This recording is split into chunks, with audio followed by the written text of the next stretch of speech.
Hello there, and thank you for checking out this episode of the USGS Corecast. I'm Dave Hebert. This interview about the Great Southern California Shakeout with USGS scientist Dr. Lucy Jones was recorded on October 7th, 2008. Lucy, could you give us a brief overview of what the Great Southern California Shakeout is? Okay. The Great Southern California Shakeout is a series of events that are going to be held over a week here in Southern California to help educate the community about the earthquake risk and what can be done about it, and inspire people to take actions. Because we fundamentally realize that what the earthquake will do to Southern California, what our lives will be like after the earthquake, depends on the decisions we're making right now to prepare or not prepare. So the Great Southern California Shakeout is established to inspire Southern California to take it seriously and do something about it. So, speaking of inspiration, what inspired the Great Shakeout? How did this all get started? Okay. The Great Southern California Shakeout came out of discussions between the emergency managers of Southern California and the scientists, seismologists of Southern California. And we got together and we were saying, it's been 150 years since our last big earthquake. We were looking at the commemoration of that event, got talking about just the problems of getting people to connect. We want people to take action before the earthquake. After the earthquake, they'll all be inspired and it'll be too late for a lot of the things we want to do. So as we got started talking, we ended up making a deal. The scientists would do our best job of saying what a big earthquake would be like, and the emergency managers would promise to use it. And out of that came the Great Southern California Shakeout, which is centered around the Golden Guardian exercise, a big emergency response exercise put on by the state of California. But then we expanded it and reached out to the public and asked all of our private businesses, our schools, to take part in the drill at the exact same time that the professionals are. And there's several reasons we did this, but a very important one is that to get people to actually change their behavior and actually do something about earthquakes, we need to convince them that it's their problem and their solution. And the sociologists are very clear that giving people a list of things that they should do is a really bad way of getting them to do it.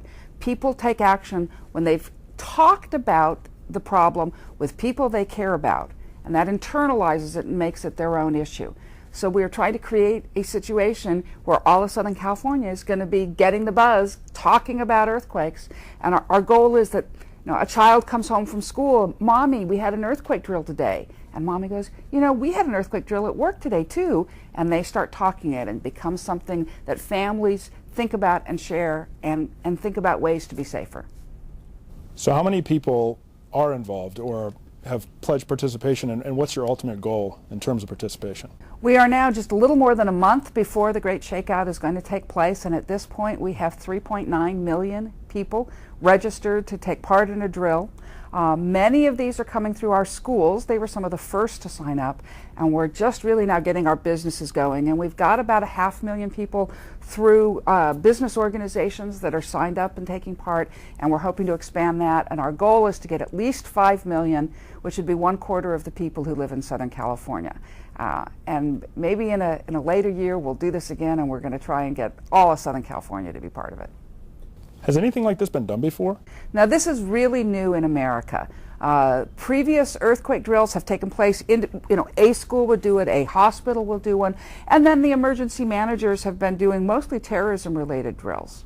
So this is the first time Southern California's emergency managers have drilled around an earthquake, and it's very much the first time that we've reached out to the public. This happens in Japan every year. On Earthquake Day is September 1st in Japan.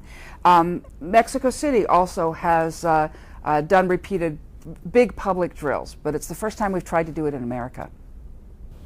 So could you describe what happens in this scenario, in this earthquake scenario the USGS has created, and how was it created?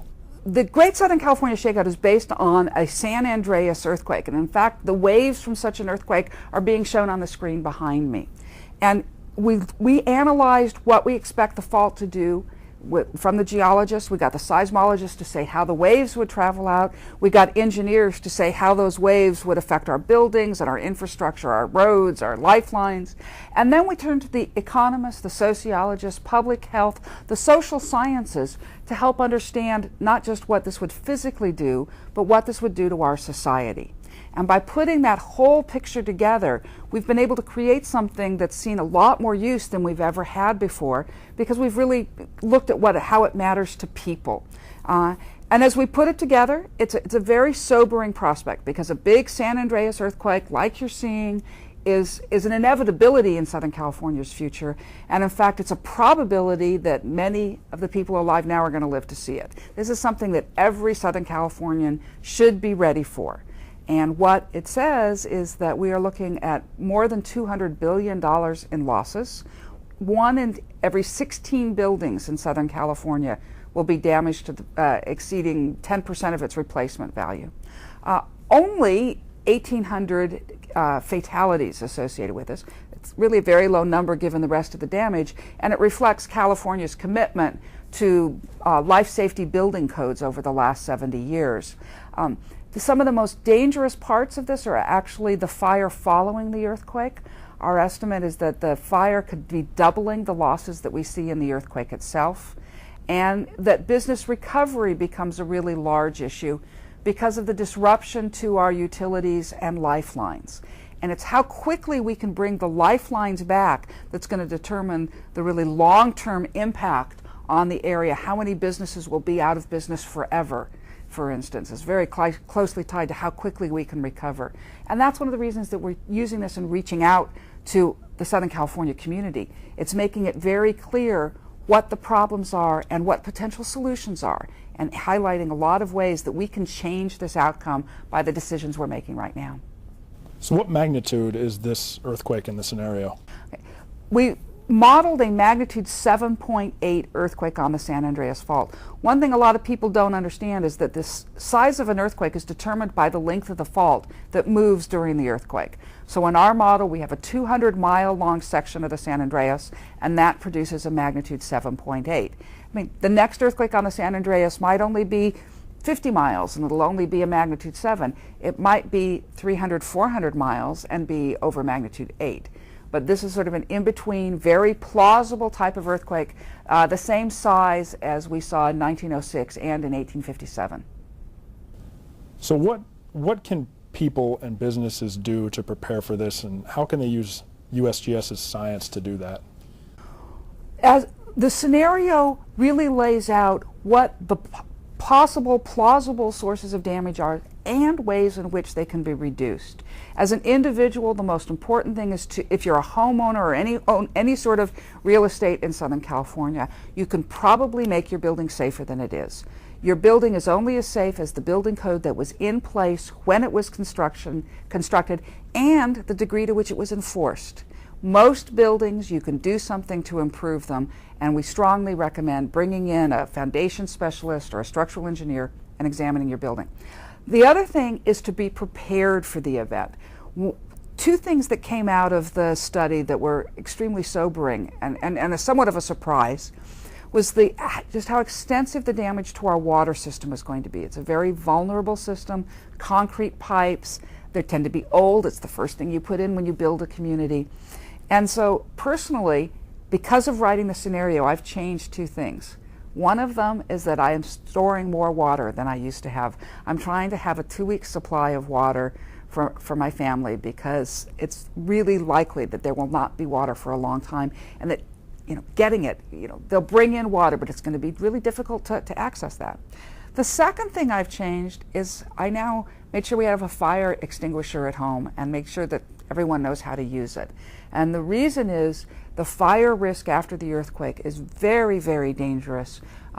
It scales with the number of houses that receive strong shaking. In this big an earthquake with 10 million people exposed to really strong shaking, we're going to see a lot of fires. The estimate's about 1,600 ignitions, and that 1,200 of those will grow to where they need more than one fire engine to respond. And we just don't have that many fire engines in Southern California.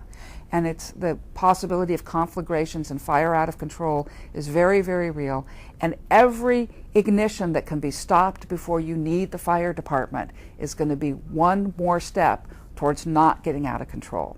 So fire and water are the two big pictures that come out of this. So what is the USGS's role in the ShakeOut? The U.S. Geological Survey is providing the scientific basis for creating the scenario and the inspiration to carry it forward. The Great Southern California Shakeout, as this week-long event, is cooperatively being created. It's very much a grassroots effort with the U.S. Geological Survey as one of the organizations participating, but we also have Caltech, the Southern California Earthquake Center, the Arts Center College of Design, the City of Los Angeles, the Office of Emergency Services. All of these organizations are providing people to brainstorm ideas and create the structure. The shakeout itself is going to be done by all of Southern California. There isn't one group sitting here telling you, you do this at 10 a.m. What we are saying is, join us. Everyone, pretend the earthquake's happening at the same time and think about what you want to do to be safer. So we've got plenty of ideas. You want ideas how to do it, go to shakeout.org. But we're asking you, in whatever organization you belong or wherever you're going to be on that Thursday morning, think about what you need to do to be safe in that situation and make sure you know how to do it. And that's the way in which we're really going to be made safer. If we only do it in our schools, we've got some safe students if the earthquake happens during school hours. But the earthquake could happen when you're working, when you're at school, when you're sleeping, when you're out partying. You don't know when the earthquake's going to happen. And we need to think about it and just think about it, make some decisions, think about what you want to practice. And our idea here is that this is something that we're all doing, and we're all doing it together, but we each have our own piece of responsibility, because when it gets to earthquake safety, that's exactly the way it works. You are responsible for your own safety, but also every decision you make to be more or less prepared is going to affect your neighbors, it's going to affect your family. We're all in this together, and we need to hunt for the solution together. So what's the USGS's role in earthquakes in general? Okay. The U.S. Geological Survey is the federal agency with responsibility for monitoring the earthquakes that happen in the United States, for assessing the earthquake risk and the earthquake hazard, how the earthquakes will affect our different communities, and doing research about how earthquakes happen towards eventual goals of improving our ability to assess the risk and maybe even eventually understand more about when they're going to happen, which of course is the most difficult part of the problem. So we're the scientists applying the science of seismology and geology to the earthquake risk to create the information that'll support the community in making better decisions. When you want to say, all right, I've made the decision, I want to be safer in earthquakes, now what do? You need to understand what the earthquake's going to do to your house to make that decision. So we're the earth science part of it, the partners with the engineers to get that information about how earthquakes affect our society and therefore what our society can do to be safer. So where can people learn more about the Great Shakeout and how can they get involved? The Great Southern California Shakeout, of course, has its own website, shakeout.org, and that really is a link that'll provide you, that'll connect you to all of the information about the shakeout. To get involved, first decide where you're going to be on November 13th, how you're going to participate, and then go and register for it. Shakeout.org offers the opportunity for anyone from individual families to businesses to schools, neighborhood associations, churches, can sign up and say, this is tell us what you're going to be doing, all right? So that's a really big step. Decide to do something, sign up, tell us what it is. And afterwards, we're going to be able to then use that information to better understand how to help the community do even a better job the next time around. And we've got the social scientists just waiting to use all that information coming in through the website. Then you can also participate in ongoing activities. Through shakeout.org, you can also find activities that are taking place in your neighborhood. We have links for each of the individual counties that'll list the big activities that are going on. And come and do that on the 13th. Then there's other things you can take part in. If you're interested in earthquake safety policy, there's a conference that's being held by the City of Los Angeles to study how policies affect our safety, and that's going to be taking place over the same time period. At the end of the week, on Friday, November 14th, there's going to be the Get Ready Rally that'll be taking place in downtown Los Angeles, where we're going to celebrate how Southern California has come together. You can take part in that. And then over the weekend, we're saying take one more step. We've practiced the earthquake. We've celebrated with our friends. Now go home and do one thing that'll make you safer. Maybe it's going to be to strap down your bookshelf. Maybe it's to make sure that you have a communication plan. Maybe it's to just program that out-of-state contact number in your kids' cell phones. Do one thing that weekend that'll increase your safety, and it'll be your first step, and maybe of many, but it'll take all of us one step closer to the earthquake safety. And where can people learn more about USGS earthquake science? Okay. Earthquakes.usgs.gov is a wonderful website that covers the earthquake program at the U.S. Geological Survey, and you can use that to get your connections to all of the different programs and across the United States. Of course, Southern Californians have a lot of earthquakes, but we're not the only source of earthquakes in the United States. And you can find out about the activities in other parts of the country through earthquakes.usgs.gov. If you want to know more about Southern California earthquakes and other hazards, we also have urbanearth.usgs.gov that looks at all of the hazards that affect Southern California. So Lucy, if you had one thing to tell someone who lived in an earthquake-prone area, you had one thing to tell them, one message, what would that be? This is your problem, and what all of our lives are like after the big earthquake is determined by the decisions you're making now and the actions you take before the earthquake. And you have an individual responsibility for your own earthquake safety, but you're also part of a bigger community. And what each of us decides to do affects what all of our lives are going to be like after the event. So do your part. Lucy, what are you most proud of about the ShakeOut effort? I am incredibly happy. It's a funny thing to say about earthquakes, but at how Southern California has embraced this project. When we got started, we knew we were doing the right thing. We knew that as scientists, we understood things about the earthquake that if the community understood, would lead to action and lead to improved safety, would lead to lives saved. And we had to find a way to share that information in a way that could actually be used. And that's where the scenario came from. And I knew it was the right thing to do. And I was really hoping that we'd see some companies take hold of this, that the emergency managers would really be incorporating this in their planning. And we've seen that and so much more. I never imagined we would have 4 million people signed up for the ShakeOut a month before it happens. And I think we're going to be at a lot higher number than that when it actually takes place. And to see the engagement and how ready the community has been to take this information. I'm watching, I get calls from Best Buys wanting to understand what the shaking is going to be at their different stores so that they can plan how they're going to help each other.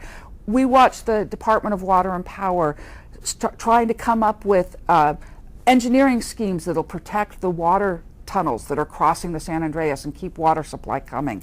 I'm watching the electric company really take this into consideration, recognize the role that the fault offsets are going to play, and start coming up with systems that will let them establish electricity service after the earthquake more quickly.